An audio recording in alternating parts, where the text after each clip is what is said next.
राधे राधे, जय श्री कृष्णा। आज मैं सुनाने वाली हूँ दशा माता डेढ़ा बाबू जी की कहानी। अगर कोई भूल चूक हो तो प्लीज़ मुझे क्षमा करिए। पहली बार मैं दशा माता डेढ़ा बाबू जी की आपके लिए कहानी बना रही हूँ। तो एक बुढ़िया थी जिसके एक पोता था और कोई भी नहीं था कमाने वाला। घर में खाने की व्यवस्था भी नहीं थी, बहुत ही गरीब थे। तो वह बुढ़िया डोकरे छोरे को बोलती है कि जा बेटा तू ये बकरियां चराना पूरा दिन। तो छोरा बकरियां लेके जाता है और बहुत भूखा प्यासा वहाँ बकरियां चराने गया था। घर पे कोई खाना नहीं था। तो वहाँ बकरियां चराते चराते उसकी नज़र पड़ी आकाश की तरफ, जहाँ से एक दिया आ रहा था, जोत आ रही थी उसके साथ। नीचे देखा तो उसके वहाँ पीपल का पेड़ था। वहाँ 33 करोड़ देवता विराजमान थे। डेढ़ा बाबू जी, दशा माता, जगमग जगमग पूरे चारों तरफ रोशनी रोशनी थी। तो वह डर गया कि ये क्या हुआ है, ये क्या है।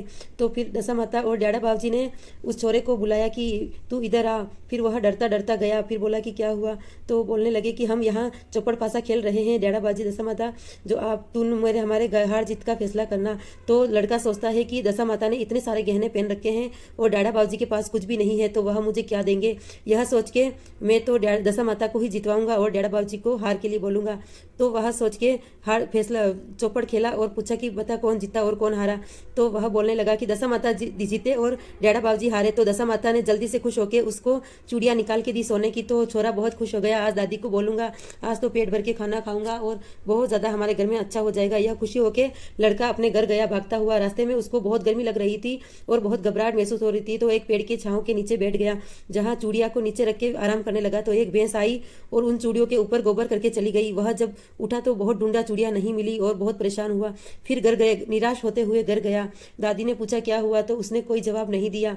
फिर उसने वो दिन उगने की वेट कर रहा था कि और दूसरे दिन भी वहाँ आएंगे तो मैं जाऊँगा वहाँ पे। जल्दी नहा धो के तैयार हो गया और समय से पहले बकरियों को लेकर निकल गया। दादी सोच रही थी कि इसको ऐसा क्या हो गया है। फिर वहाँ गया, वही रचना हो रही थी। जाजम वाला जाजम झाड़ के गया, ढोली ढोल बजा के गया। 33 करोड़ देवता पीपल के पेड़ के नीचे विराजमान। दशा माता डेढ़ा बाबू जी तो पढ़ के फैसले की छोरे को बुलाया। वह जल्दी से वहाँ गया। फिर बोला कि हमारे हार जीत का फैसला करना। तो वहाँ के बोलने लगा हाँ मैं फिर डेढ़ा बाबू जी दशा माता ने चौपड़ की खेल खेला और पूछा कि बता बेटा कौन जीता और कौन हारा। छोरा जल्दी से बोला कि दशा माता जीते और डेढ़ा बाबू जी हारे। तो दशा माता ने जल्दी से उसको एक अंगूठी निकाल के दी और वह छोरा बहुत ज़्यादा खुश हो गया। फिर खुशी के मारे जल्दी से फिर घर गया। रास्ते में जाते समय उसको बहुत ज़्यादा प्यास लगी थी, तो वहाँ पानी पीने लगा तालाब पे। तो एक जो अंगूठी थी वहाँ किनारे पे रख के पानी पीने लगा, तो मछली आई तो अंगूठी को निगल गई। तो फिर वहाँ पानी पी के ढूंढने लगा कहाँ गई, तो फिर उसको नहीं मिली। फिर बहुत परेशान हुआ, फिर घर गया। फिर दादी के वहाँ दादी ने बोला कि बेटा तुझे आजकल क्या हो गया है, तू इतना क्यों परेशान रहता है। फिर वह सोच रहा है कि दादी को बताऊँ कि नहीं बताऊँ, बता ही देता हूँ। फिर बताने लगा कि दादी वहाँ गजब सी रचना होती है, मैं बकरियाँ चराने जाता हूँ, वहाँ पीपल के पेड़ के नीचे ऐसी रचना होती है। डेढ़ा बाबू जी दशा माता चौपड़ पासा खेलते हैं और मुझे बुलाते हैं कौन हारा कौन जीता। तो मैं सोचता हूँ कि डेढ़ा बाबू जी को हराते हूँ, क्योंकि उनके पास कुछ भी नहीं है, बड़ी बड़ी जटें हैं और दशा माता के पास तो फूल गहनों से चमक दमक। तो मैं उनको जिताता हूँ, डेढ़ा बाबू जी को हरा देता हूँ। तो दादी ने बोला अरे बेटा तू इस बार ऐसा करना कि डेढ़ा बाबू जी को जिताना और दशा माता जी को हरा देना। तो बेटा बोलता है कि नहीं दादी, डेढ़ा बाबू जी के पास तो कुछ भी नहीं है, दशा माता के पास तो इतने सारे गहने हैं। तो भी दादी ने बोला बेटा एक बार तू मेरी बात मानना और डेढ़ा बाबू जी को जिता देना और दशा माता को हरा देना। तो वह फटाफट दूसरे दिन की वेट कर रहा था। जैसे ही दिन उगा और जल्दी से रेडी होकर बकरियां लेके निकल गया। फिर वही रचना हो रही थी। डेढ़ा बाबू जी दशा माता ने छोरे को बुलाया और बोला कौन हारा और कौन जीता। फिर वह सोचने लगा आज तो मुझे कुछ भी नहीं मिलेगा, क्योंकि दादी का कहना मानना है। तो फिर निराश होकर धीरे से बोला कि दशा माता हारे और डेढ़ा बाबू जी जीते। तो डेढ़ा बाबू जी ने बोला कि बेटा आज तू मुझे क्यों जिता रहा है, मैं तुझे क्या दूंगा, मेरे पास तो कुछ भी नहीं है।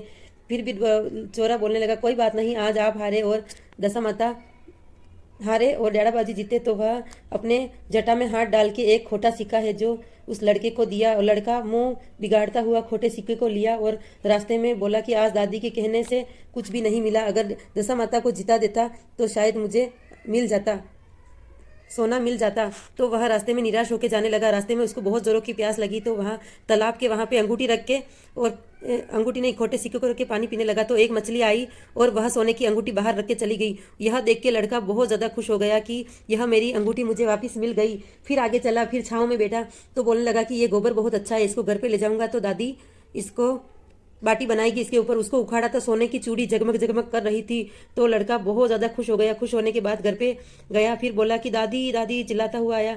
दादी ने बोली कि क्या हो गया बेटा, आज मुझे सब कुछ मिल गया, मेरी अंगूठी मिल गई और मेरा चूड़ियाँ भी मिल गई जो दशा माता ने मुझे दी थी। फिर दादी ने बोला कि यही तो बात है, आदमी का कमाया रुकता है, औरत का कमाया ज़्यादा नहीं टिकता। इसलिए औरत कमाती है ज़्यादा नहीं, बहुत घर गुजरा नहीं होता, और आदमी कमाता है वह सालों साल चलता है। इसलिए बेटा कभी भी यह इस कहानी से क्या सीख मिलती है, डैडा बाबूजी दशा माता उनको टूटे जैसे भगवान सबको टूटना। और हमारी कहानी आपको कैसी लगी कमेंट शेयर सब्सक्राइब जरूर करिए।